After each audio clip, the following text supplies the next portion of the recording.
Baik, hari ini kita sudah masuk minggu ketiga ya, yang mana kita akan membahas terkait dengan ini ya, terkait dengan infrastruktur as a service ya. Kemarin di minggu pertama kita telah mengenalkan cloud itu seperti apa, kemudian apa yang dimaksud dengan software as a service, platform as a service, kemudian infrastruktur as a service. Nah, hari ini kita akan mencoba uh, melihat lebih detail lagi infrastruktur as a service. Nah, terutama nanti uh, penyediaannya di Oracle ya, karena memang kita menggunakan infrastrukturnya yaitu dari Oracle.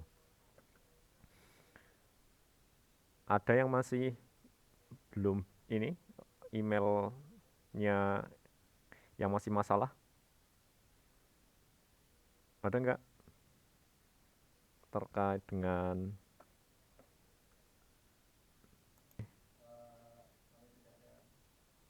ada yang nyoba compute-nya sudah?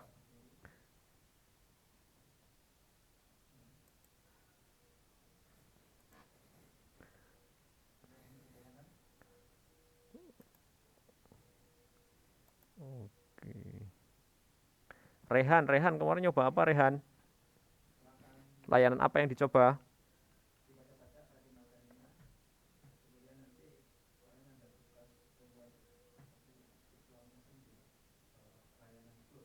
Rehan, ada Rehan?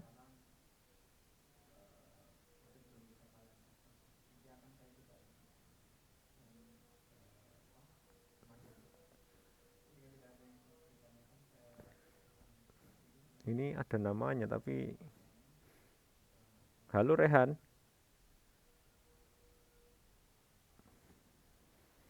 Hmm,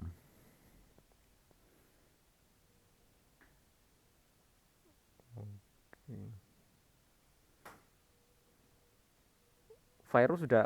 Virus sudah nyoba apa kemarin virus?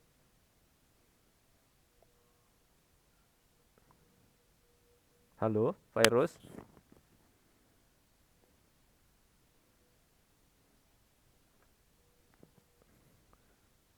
Loh ini ada namanya semua tapi dipanggil nggak ada yang bales. Virus, cek.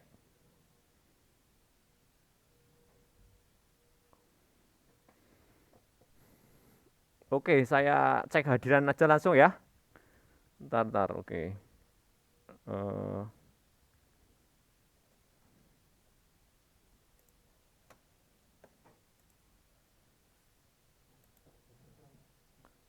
siapkan dulu file ISO-nya. Setelah itu diarahkan, kemudian nanti dijalankan dia melakukan instalasi. Tapi secara konsep sih mirip sama ya, seperti itu. Jadi kita konfigurasi, kita pilih-pilih kebutuhan kita, kemudian nanti bisa dijalankan. Oke. Nah, ini di sini kalau di Oracle ada bare metal ini instan komputasi bare metal yang memberikan kita eh, apa server fisik khusus untuk kinerja tertinggi dan isolasi yang kuat. Nah, sehingga eh, kalau misalkan nanti rekan-rekan akan membangun sebuah aplikasi yang sekiranya itu nanti aplikasinya memang butuh komputasi yang tinggi gitu, misalkan di aplikasi yang memang setiap hari itu untuk transaksional yang setiap hari digunakan, ya cocok untuk menggunakan ini kayak gitu. Nah, itu yang pertama, ini jenisnya ya. Ini kalau ini spesifik platform ini, bare metal. Kemudian ada namanya virtual machine tadi ya. Ini dia modelnya terpisah ya. Ya sama lah ketika kita di VirtualBox, ketika kita di sana membuat beberapa image kan dia bisa bisa jalan semua, tetapi dia terpisah satu sama lain. Tapi kita ya masih bisa menghubungkan. Nah, itu semua ya menggunakan menggunakan hostnya kita semua resource-nya gitu, sehingga kalau kita bermain-main dengan virtual mesin ya memori kita harus banyak ya, harus banyak. Kalau hanya misalkan 4 giga, ya jalan satu image sudah bahasanya ya sudah berat gitu ya. Pasti sudah meraung-raung itu. Nah ini nah sehingga bare metal itu ibaratnya gini ya, ada kotakan seperti ini, sama seperti hostnya kita lah, laptopnya kita, kemudian di dalam bare metal ini nanti bisa bisa buat virtual mesin kayak gini. Nah ini kira-kira seperti jadi nanti dalam ini bare metalnya, kemudian nanti di dalam itu kita bisa membuat virtual mesin. Nah tadi ya bahwa satu VM ini bisa berjalan lebih dari satu, tetapi dia terisolasi maksudnya dia independen ya, berdiri sendiri gitu ya, walaupun nanti resource-nya tetap menggunakan eh, host-nya gitu. Nah di sini kebalikannya, kalau untuk yang VM ini aplikasi-aplikasi yang tidak terlalu berat lah ya, untuk aplikasi-aplikasi yang tidak terlalu mengkonsumsi banyak sumber daya CPU-nya atau memorinya seperti itu. Nah itu ya tadi ada bare metal. Ibaratnya logikanya bare metal itu adalah laptopnya kita, kemudian kita nge-create VM di dalamnya yang dia bisa running beberapa VM. Oke.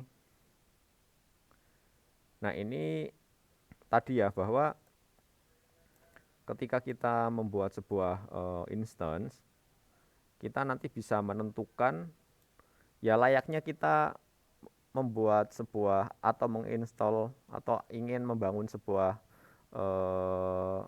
server yang secara konvensional. Kita kan bisa ya, bisa memilih, oh nanti saya mau mau memasang servernya berapa core itu misalkan, RAM-nya berapa, harddisknya berapa, seperti itu.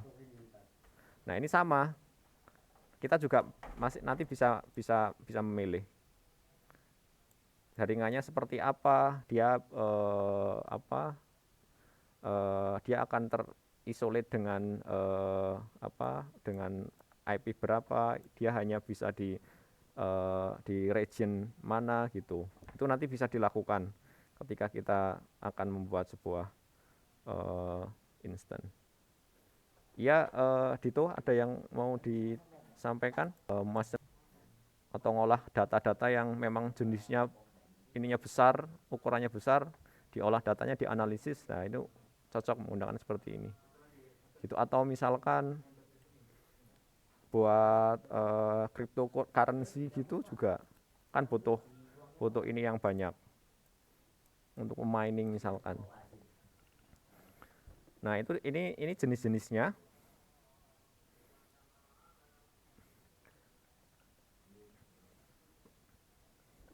Nah,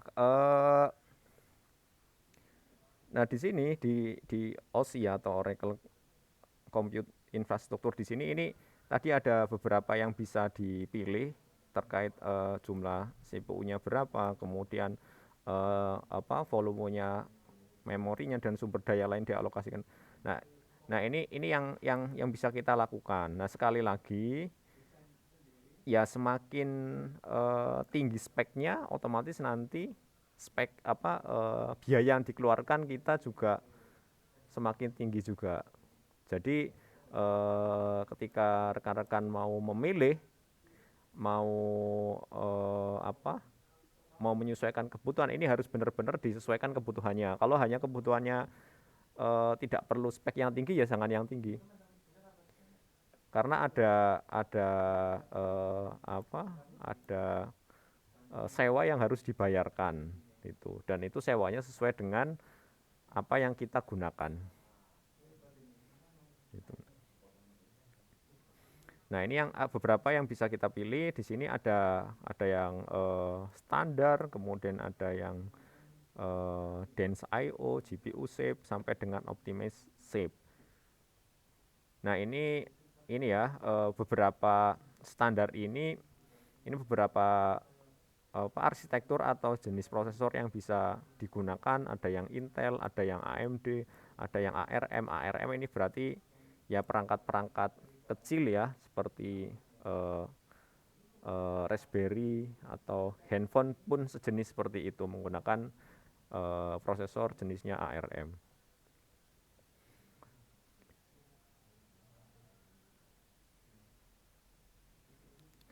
Nah, kemudian ada bentuk yang lain yaitu dense I/O ini.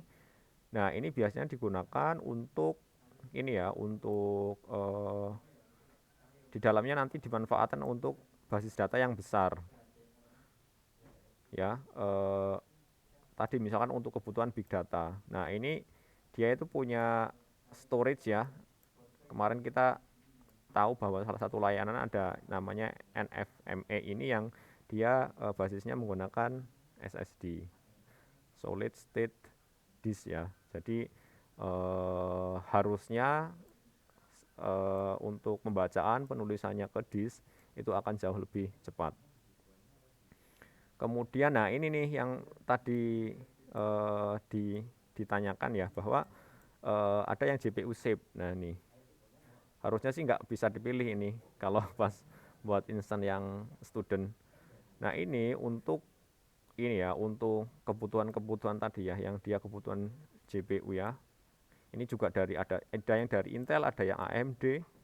Kemudian juga dia yang Nvidia juga tersedia di sana. Itu.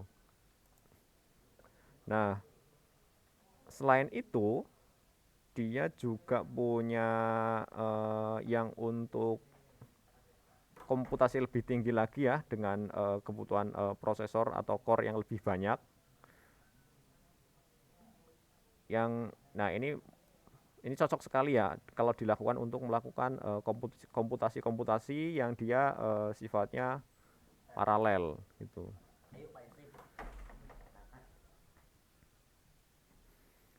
Nah, sedangkan yang terakhir yaitu namanya Optimus Shape ya.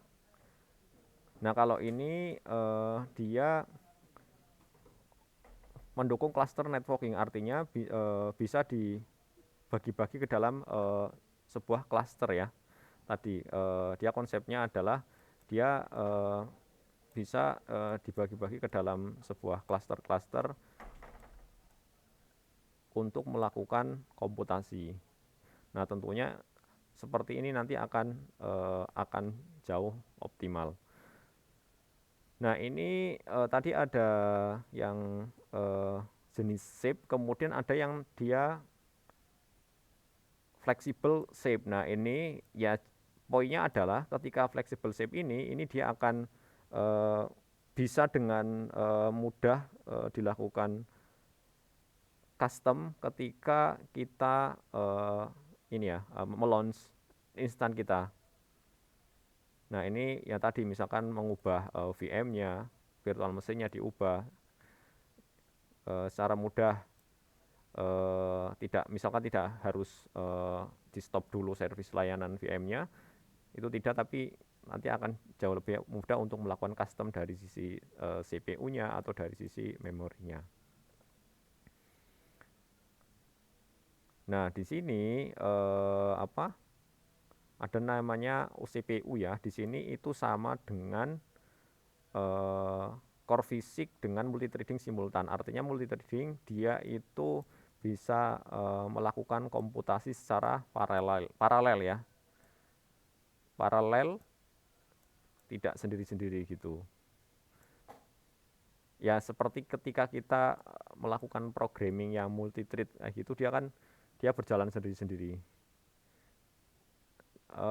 Untuk ininya apa, keuntungannya apa ya, tentunya kalau misalkan yang CPU seperti ini, dia tidak ada CPU yang idle atau yang nganggur gitu. Misalkan di sini ada 10 task ya, ada 10 task, misalkan dia menggunakan 4 core, ada 4 core seperti ini. Kalau dia ngolahnya secara serial atau urutan, ya dia ini nanti ini core 1 ya dia yang tinggi ininya aktivitasnya, yang sibuk di core 1. Tetapi kan ketika menggunakan konsep multi threading ini, banyak yang multi threading ya. Ini nanti semua core-nya akan sibuk semua, tidak hanya terbebani di satu core. Itu programming model sekarang banyak yang seperti itu ya. Untuk multi thread kayak gini.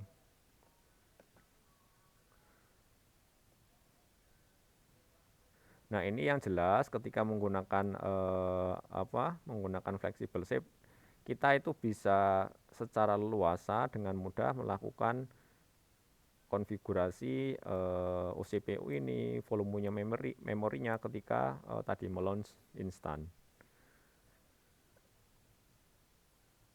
Nah, ini ada beberapa jenisnya yang tersedia di Oracle ya tentunya. Di sini ada VM standar dari E3, E4, D3, Optimus D3 juga sampai dengan untuk kebutuhan ARM. Untuk kebutuhan ARM prosesor. Nah, ini spesifikasinya ya. Misalkan yang dia E3 kemudian E4 sampai dengan tadi punyanya ARM ini ada 60 GB per CPU, kemudian ini memorinya, kemudian untuk maksimumnya dia ini giga ya, ini giga,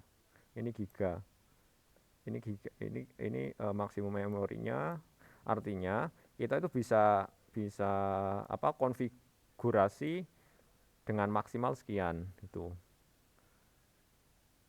Saya masih belum terbayang ya ketika memorinya sampai 1 terabyte itu. Nah, ini ketika menggunakan yang fisik ya kita akan susah ya.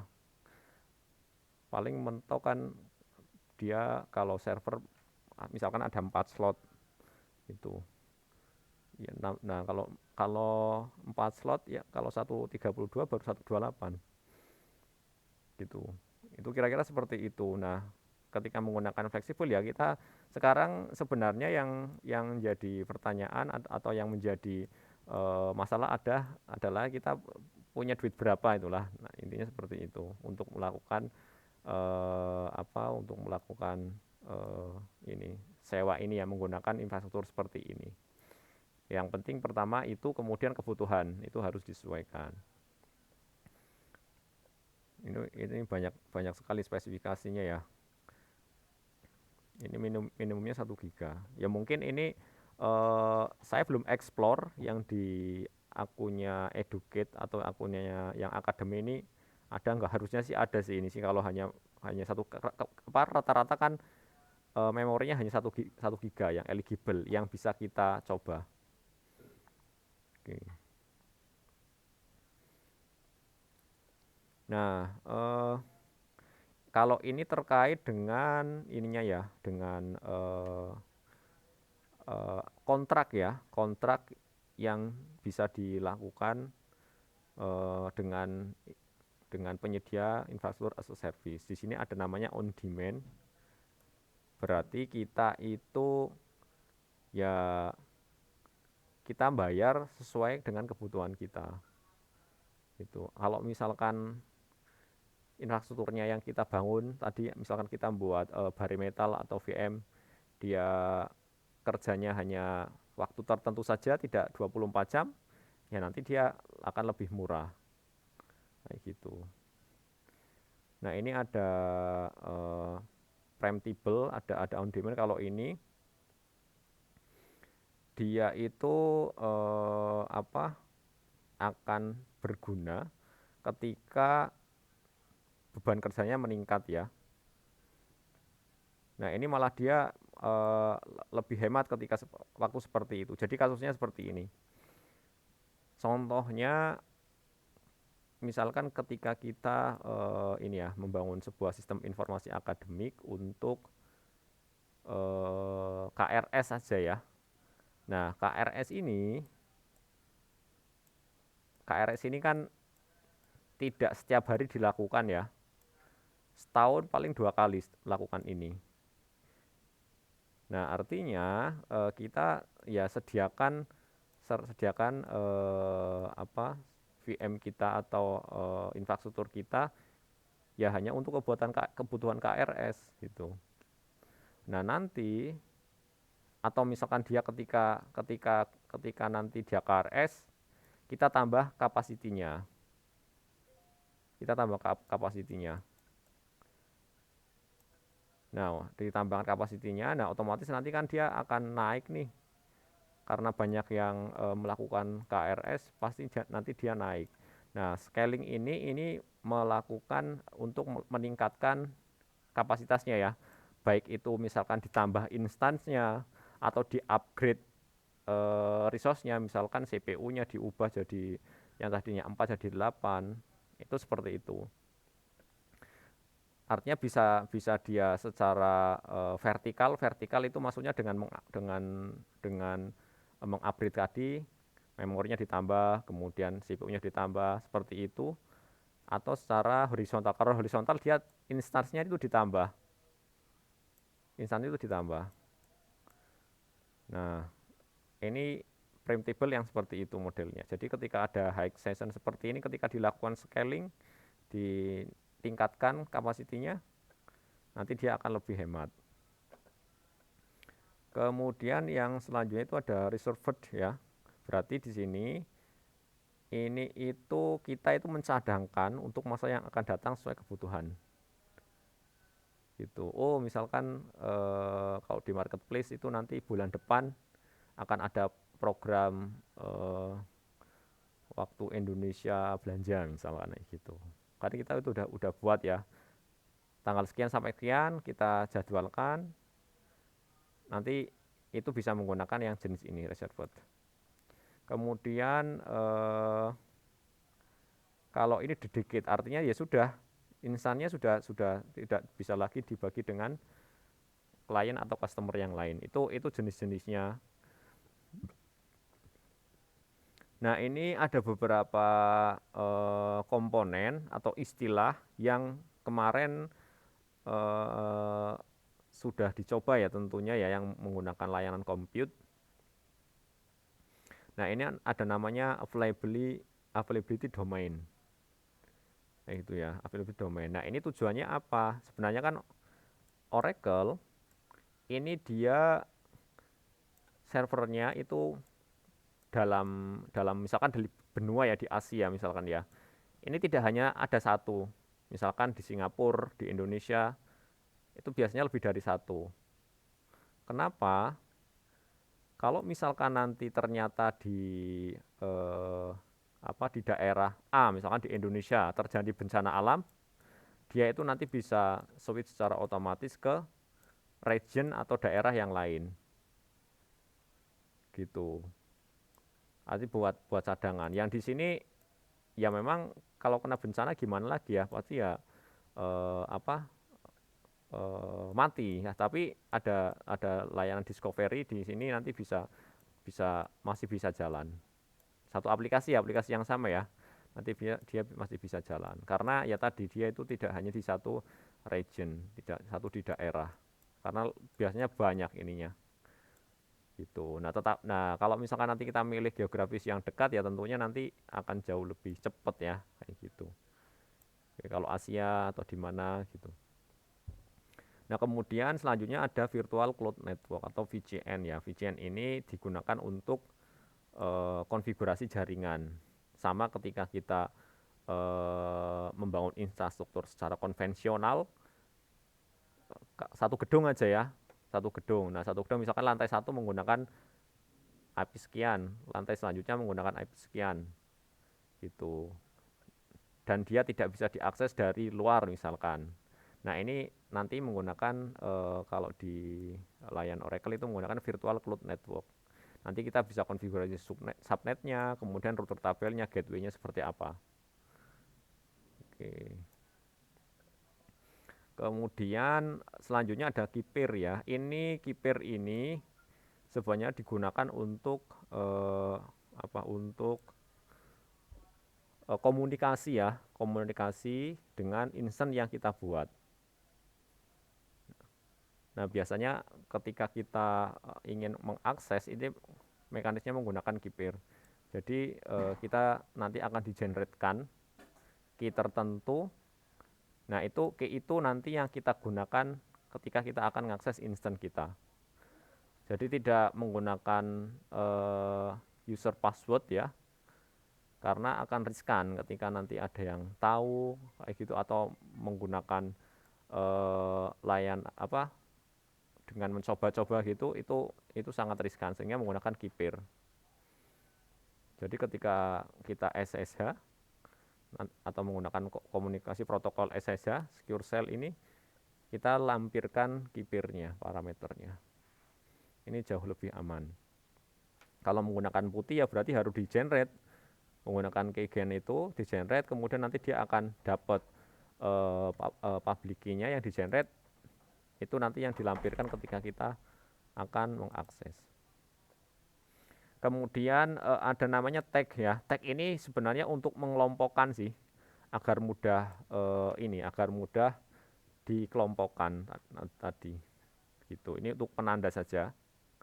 Kemudian ada password. Nah, password ini standar ya. Ini berarti untuk untuk mengakses ininya kita, SSH-nya kita. Nah, kemudian ada image. Nah, image ini template ya. Jadi template. Ketika kita ingin memasang atau menginstall sesuatu ya di ini berarti istilahnya image. Ada shape ini tadi ya, jenis-jenis atau jumlah dia untuk menentukan jumlah CPU-nya, volumenya, alokasi daya lain ketika kita akan membuat sebuah instance baru. Nah, ini contohnya, ilustrasinya seperti ini. Kita misalkan di sini kita sudah membuat sebuah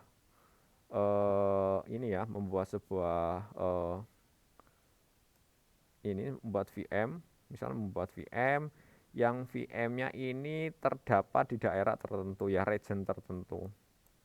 Di sini ada available domain 1, domain 2, domain 3. Kita biasanya disuruh milih.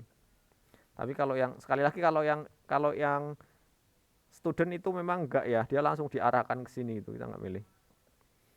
Nah, ini nanti di region, misalkan udah di region 1, kita konfigurasi bahwa ya ini dia masih dalam satu VCN, virtual cloud network. Nah, kemudian untuk internet gateway-nya ketika kita akan mengakses, kita harus menggunakan SSH key melalui internet gateway. Nah, di sini kita buat subnet ya, untuk membuat subnet di IP tertentu, alamat tertentu untuk melakukan aksesnya. Nah, di sini juga dalam satu subnet itu dia ada block storage. Artinya di sini block storage ya terpisah secara fisik, tetapi dalam satu subnet. Itu agar lebih secure atau lebih aman tentunya policy-nya. Nah, nanti kalau misalnya kita masang lagi di domain yang lain, affiliate domain yang lain ya, kita tidak bisa secara langsung karena subnetnya beda, harus dikonfigurasi, disesuaikan ke availability domain yang lain. Nah, ini referensinya terkait dengan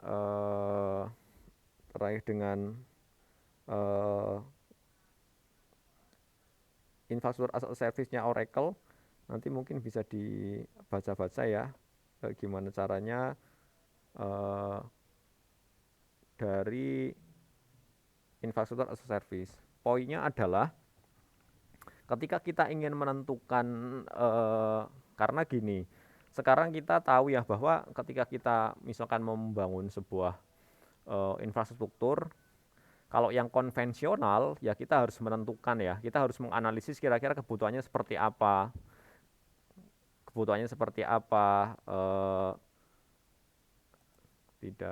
Nggak bisa lah dia nilai ekonominya pasti dia akan turun ketika sudah digunakan gitu. Jadi itu latar belakangnya kenapa kok ada layanan infrastruktur as a service. Itu terkait penyediaan. Kemudian resiko ya, resiko ketika kita menggunakan infrastruktur yang konvensional ya banyak ya.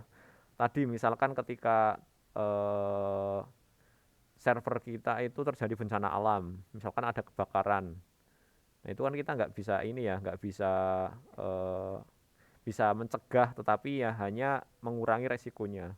Nah kalau itu terjadi, mekanisme dia switch atau pindah ke server yang lain gimana?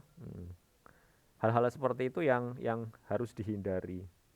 Nah tentunya kalau misalkan sampai terjadi dan aplikasi kita misalkan lagi on ya, terus performanya buruk ya, nanti akan akan ditinggalkan sama usernya gitu. Artinya kita sudah ketika infrastruktur sudah disediakan, kita fokusnya di bisnis prosesnya kita. Gimana caranya meningkatkan produk kita, gimana caranya agar konsumen banyak, gimana caranya biar pengguna itu nginstall aplikasinya, itu yang paling penting malah. Jadi infrastruktur ya sudah diserahkan ke penyedianya saja kayak gitu. Oke, itu kira-kira ini teorinya terkait dengan layanan infrastruktur as a service. Jadi kita tetap mengkonfigurasi, kita tetap men-setting, tapi secara fisik nanti bukan di hadapan kita, tapi secara fisik nanti dia yang menyediakan semua pihak ketiga. Mereka menyediakan kosongan yang nanti kita pasang sistem administrator kita yang melakukan konfigurasi. Oke, mungkin